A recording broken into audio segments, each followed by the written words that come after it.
up, big it up. Yep. Hear in my voice. Yeah. Here we go. Yeah.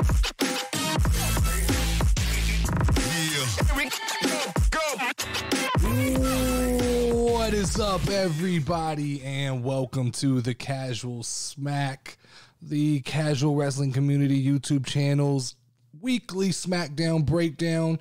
I am your host, the Notorious Nerdy D, and whether you're watching us on YouTube or listening on your favorite podcast network, we have an amazing show for you tonight. Make sure to stop what you're doing right now and hit the like button, leave us a comment, hit the notification button, hit any button that pertains to whatever platform you're listening to. Help us move up in these algorithms to get these videos and audio content seen and heard more. Right off the bat, MJF has no-showed a AEW fan event, and he was squashed tonight in his Double or Nothing match against Wardlow. So full disclosure right off the bat, I did not watch Double or Nothing. Had other shit I needed to do. Didn't really care to watch.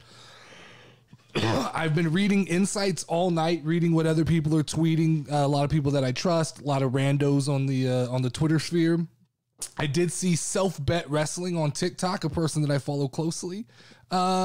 His page reacted to the match. If you don't follow him, go ahead and follow him. But his page reacted to the match, and he mentioned that it looked like it was a tad bit quick. The match was a little bit of a squash.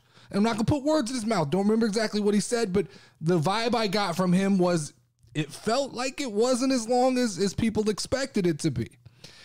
And what happens when I read this stuff and I see this stuff and all this stuff kind of culminates and comes together, it leads me to jump to conclusions. And so when I jump to conclusions, I jump on the internet and I look for the overreactions. I look for the hype, whatever people are saying. And I've boiled this down. I see three types of people on the internet right now. There's three types of reactions to this situation that I'm noticing. Three sets of fans are responding to this. And they're all IWC. IWC is all over this shit. You have the IWC hardcore fans, hardcore AEW fans who are yelling, "It's a work. You guys are being worked. This is a work. This isn't real. MJF is just playing this situation out. He got you guys more hype for Double or Nothing." There's those people, okay? Then there's the IWC fans that they've already turned on him, right? They're already, oh, good, fucking, we don't need him. He's a piece of shit. He's not even as good as people say he is. Whatever. Get rid of him. Then there's the third group of people. There's an angry group of IWC fans who are they've already written him off to WWE. Oh, yeah, no, he won't be able to do what he does in AEW when he gets to WWE. He can't flip off little kids. He can't cut the promos that he cuts. But you guys act like he's a one-trick pony. You act like MJF doesn't have other things up his sleeve. Like, he's a student of wrestling. He understands the psychology of pro wrestling. He does those things in an environment where it's okay to do those things because those things get him over. But don't think for a minute that he can't step into a different role and just do things slightly different and he'll be perfectly fine. And if I'm MJF in this situation and I really start assessing and looking at the forecast of pro wrestling, because that's what he has to do, right? As we come up on a contract change, he has to start forecasting and see what is best for the brand of MJF. And if you look forward and you look at AEW, I've said this numerous times, there's a log jam in AEW. CM Punk, Bryan Danielson, Moxley, Jericho, Sammy Guevara, Miro, all these people, probably names I didn't name, Adam Cole, all the new shiny figures that'll come over, people who haven't even been signed yet. So that list at the top, it's like there's a backlog on people who want to be AEW champion. So MJF's got to look at that, and then he's got to look over at WWE. He's got to say, well, yeah, WWE's got a lot of talented wrestlers, but look at what Cody just did. Cody just jumped ships, and all of a sudden, I think it's safe to say Cody's the number 2 guy after Roman Reigns in the entire WWE company, right? So if we look at that and we go, well, that, while there is a lot of talent and there's a lot of future talent in WWE, The top is still, it's not real fleshed out. And now you've got Roman Reigns weekly coming out and saying, hey guys, we're closer to the end of Roman Reigns than we are to the beginning of Roman Reigns. You may not see me as much anymore. So with Roman claiming that he's done, there's a lot of space at the top of that WWE roster. And if I'm MJF and I'm forecasting, I go, this might be a perfect storm, man. This might be the 2024, right after The Rock and Roman Reigns is, tentatively scheduled. Roman's probably gone. He's probably Hollywood. WWE is going to need another heel. They're going to need another bad guy. And I'm tired. I'm tired of this conversation that's being had that MJF's character doesn't work in WWE. Stop comparing MJF to The Miz, which, first off, fuck all you people, because what? I mean, so what? Another fucking 20 years of The Miz, I'm perfectly fine. If that's all MJF, which I believe MJF is going to end up being bigger than The Miz.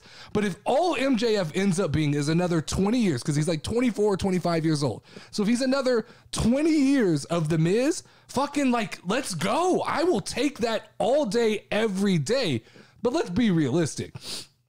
MJF, hate him, love him, he's the future of pro wrestling. Now, when I say that, he's not the next John Cena. He's not the next Roman Reigns. I get it. He's not going to be that next colossal guy that is every WrestleMania. He's the main event. He's the big spectacle. But there's always secondary main guys. He's going to carve out that spot for himself, and he's going to carve out a spot amongst the greats, whether it's AEW or let's not get it twisted, whether it's AEW or WWE. MJF is going to be a big deal for a long, long time. And the reality is, if you don't like MJF, and I don't know, because I'm fucking king of the size chart. Everybody knows that about me, right? I fucking AEW little wrestlers, MJF undersized. But there were guys who can transcend above that. And MJF is one of those people. And if you don't like MJF, I don't know what you're watching.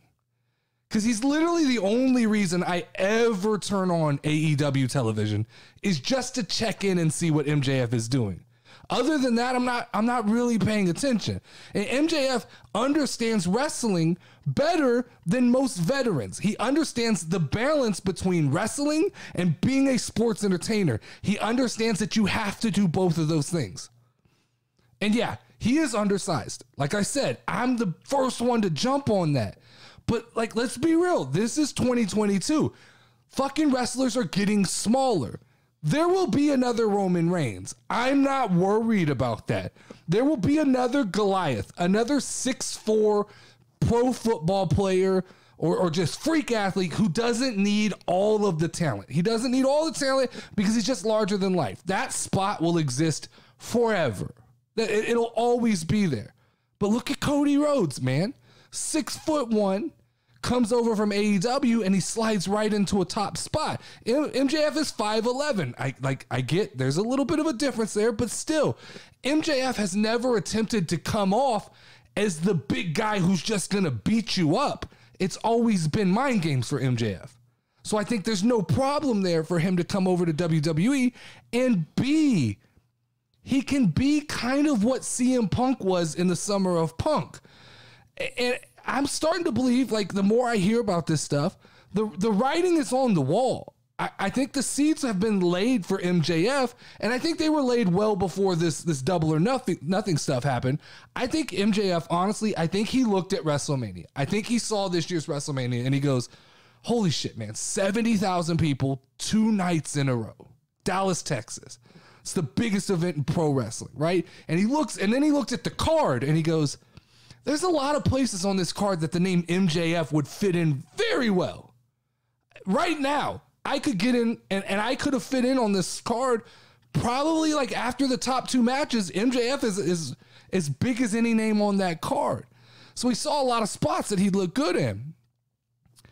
But missing an event like an autograph signing, it doesn't feel like a work to me.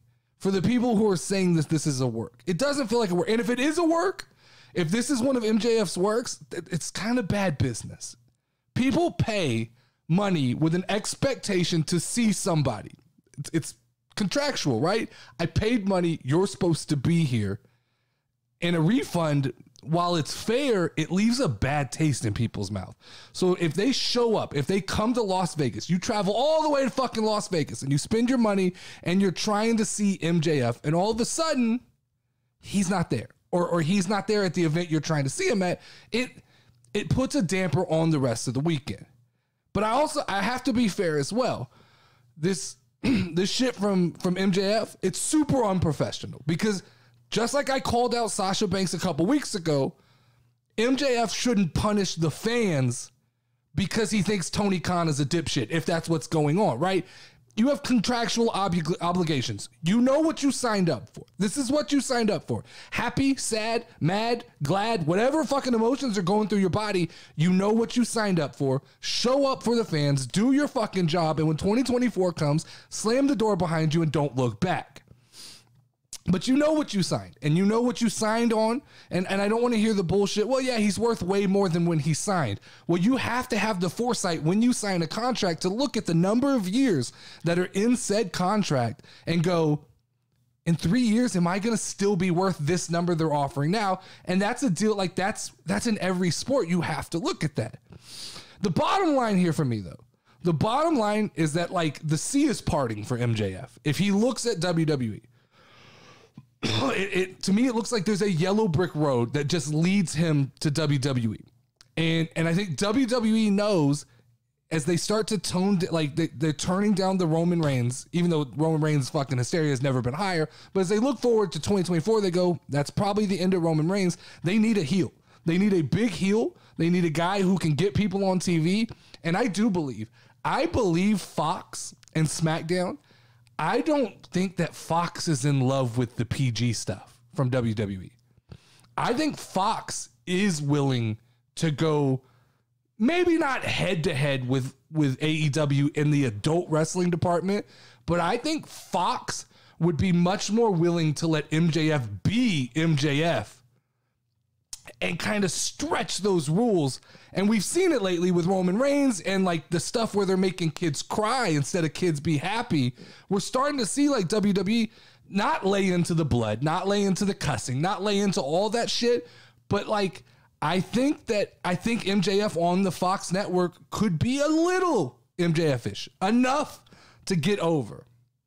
And so I think that like, I do believe 2024, I think the writing's on the wall. I do believe MJF will be in WWE in 24.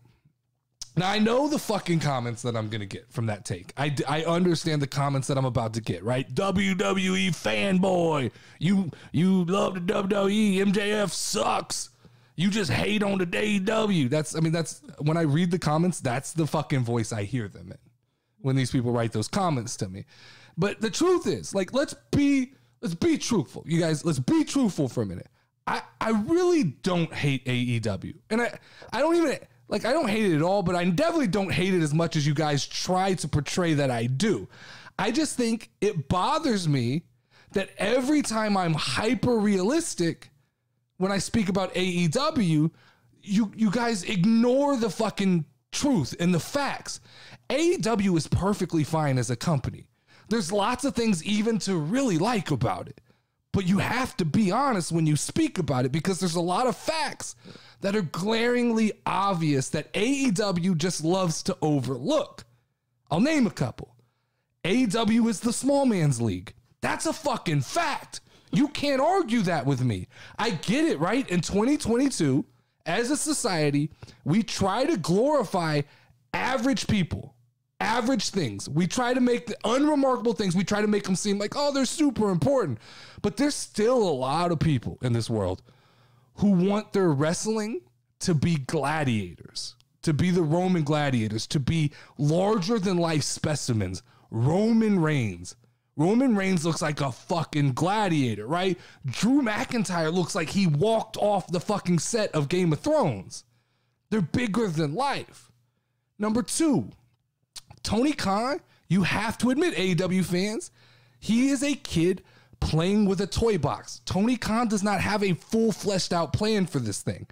And this dream team roster that he puts together, it's not sustainable long term. You guys have to see that, right? Like, he can't keep all these people happy long term. He brings them in, features them for a week while they're shiny, then he pushes them off to dark, where you're starting to see a little bit of animosity build up on the AEW roster. You're starting to hear the whispers of guys who are like, this isn't exactly what I signed up for. The big names, the CM Punks, Bryan Danielsons, yeah, no, he will use them and he will feature them as he should.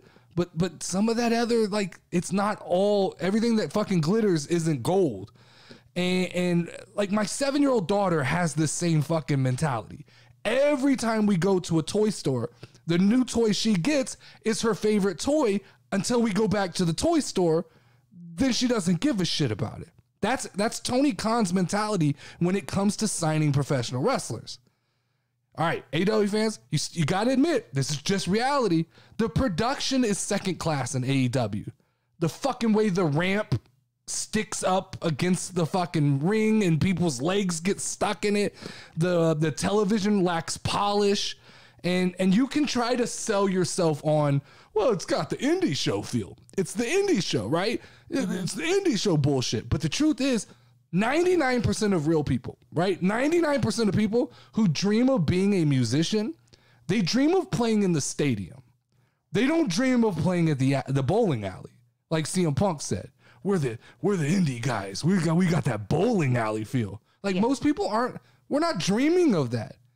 And lastly, AEW suffers from Tony Khan, man, in the IWC, trying to make AEW something it shouldn't be, something it shouldn't even strive to be. AEW is a great wrestling alternative, but it's not a direct competitor of the WWE.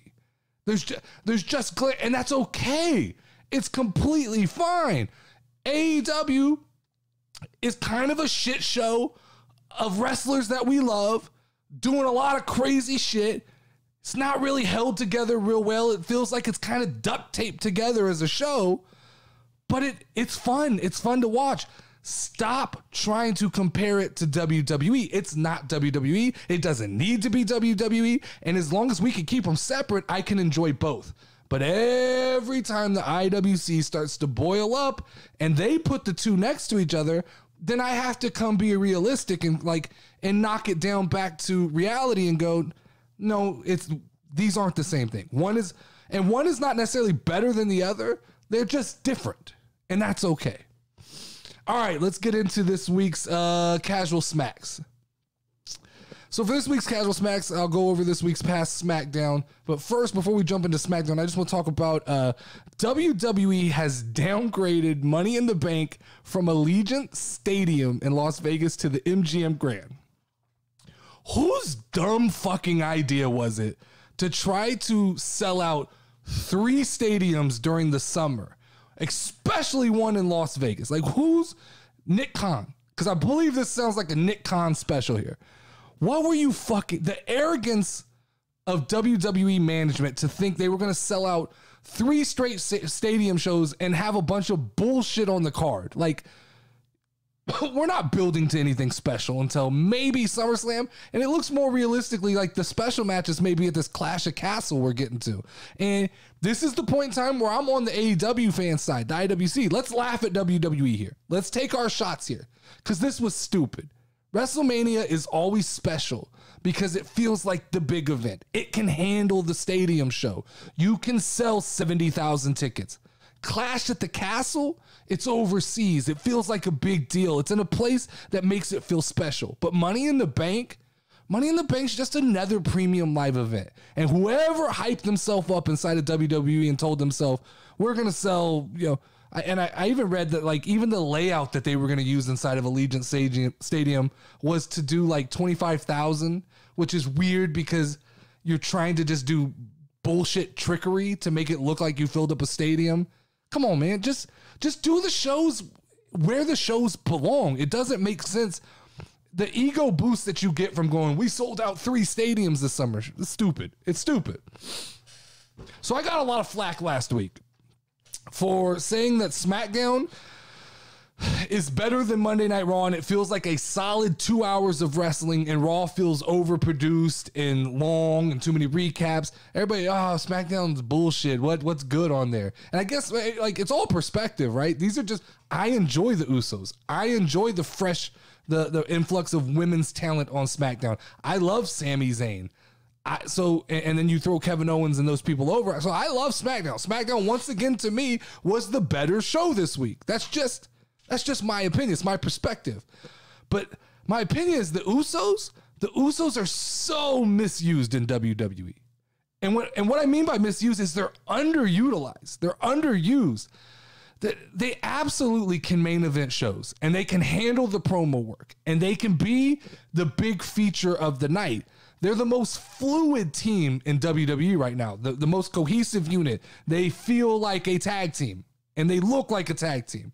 And I get it, like they're twins, but even besides that, just the way they move, the way they talk, the way they cut promos and just flow in and out of things together, it's great. And I think that at Hell in a Cell, to me, we need to get a triple threat tag team match featuring the Usos. Main event this thing. I know Cody and Seth are probably going to be main event, but I think it would be even more fun to have a main event. Usos, Street Profits, Shinsuke, and Riddle. Triple threat tag team match. It gets the Street Profits in there, gets them part of this, because where we're headed is to an Usos Street Profits showdown, probably at SummerSlam. Where we're headed is Riddle and Roman Reigns not at SummerSlam. I'm talking about Money in the Bank. Money in the Bank, right? But I think the finish of this match, and I know Roman's not scheduled to be there, but how fun would it be if Roman shows up and cost Riddle the match at Hell in a Cell? He shows up, cost Riddle the match, and there you go. There's the beginning of your Riddle and Roman Reigns feud, and it would be the second time that Roman Reigns got involved in a Riddle match and ruined the outcome. And I think the optics of finishing the show with the camera tight on Roman Reigns with that same smile, that sinister smile that we've seen from Roman Reigns, I think that's the way you end Hell in a Cell. I know we're probably going to end it with the Cell match, and it's probably rightfully so. That's the smart, safe way to end it. But I don't think that match needs the optics of ending the show. I think that this would be a great way to end the show. The Drew Day. We got the Drew Day, which was fun. I know I kept saying I wanted Tyler Breeze, but I should have known. Drew McIntyre's been missing from SmackDown for like a week or two, doing promotion for Clash at the Castle. It's fun. It's cool. Okay, great. Let's get it over with. I think it's sad that we have to keep seeing Drew McIntyre occupied in these little side adventures until Clash of Champions, because that's all it is, right? They need to find things to keep Drew McIntyre busy until he meets up with Roman Reigns and then inevitably gets beat by Roman Reigns. Like, what are we doing? Why? Like, we're wasting Drew McIntyre. We're wasting this behemoth of a fucking man on what? Feeding him to Roman Reigns at Clash of Champions because it's in a country that, the fan base, he appeals to the fan base. To me, like, the better play here is to start building towards a Drew McIntyre and Gunther match. And let's get the European title involved in this thing. The European title should be brought back, but not just brought back as a mid-card title. The European title should be brought back as another major title on WWE. Have it look exactly like the Universal title and the WWE title. Make it brown, make it gold, make it special, but make it a third title that represents the European market. I mean, WWE needs more titles. While you're unifying shit, I don't know, because you still have this massive roster and you have 5 hours of wrestling a week where you're not even featuring champions anyway. But I do think a European title would look good, and it would look good on the waist of either Gunther or Drew McIntyre, and just seeing those two fucking monsters bang it out at Clash at the Castle. I'm all fucking about that. I think Shotzi is definitely underrated, but I think Shotzi is quickly filling the spot of Sasha Banks. Very quickly. I think she's stepping up to the plate, and I think she's showing she's got all the tools to do it. Number one, she pops off the screen. She's got the same kind of look and feel as Sasha Banks. Crazy hair, just, kind of not glittery, but she just kind of got that pop punk vibe, and she just kind of pops off the screen. She's able to communicate extremely well on camera. She reads well. She speaks to the camera, speaks to the locker room, and it looks like they're featuring her as like a locker room leader of the heels, getting everybody together to go after Raquel Rodriguez and Ronda Rousey. She's just, I don't know. I feel like the fresh influx of talent on SmackDown from the women's division has made me forget Naomi and Sasha already. And that's kind of bad for Naomi and Sasha, but it's good for SmackDown. I would love to see Shotzi and Alexa Bliss as a tag team going forward in this tag team tournament. I think they kind of have the same vibe, and they could get over as a tag team. And I think them winning the tag team titles would elevate Shotzi. Alexa Bliss could elevate Shotzi to a level where you immediately could make another star like Sasha Banks, and you just keep it moving. You don't even have to worry about Sasha Banks anymore because you create that star. And I really believe that Shotzi is that person to fill that role 100%. All right, so Shaky. We got to talk about Shaky. Shaky comes out of nowhere with this fucking personality, with this dancing shit. Just out of nowhere, he looks like Brodus Clay 2.0 to me. And the Funkadactyls and all that shit. Big, scary, intimidating motherfucker comes out and starts winning the hearts of fans. Just straight, just fucking getting it, right? He's just nailing it with the dance. I think Shaky has the potential to be something big on SmackDown. I think you always have to have that comedy role, and I think he feels it. And I think he could do some stuff. He seems to be more agile than some of the other big guys.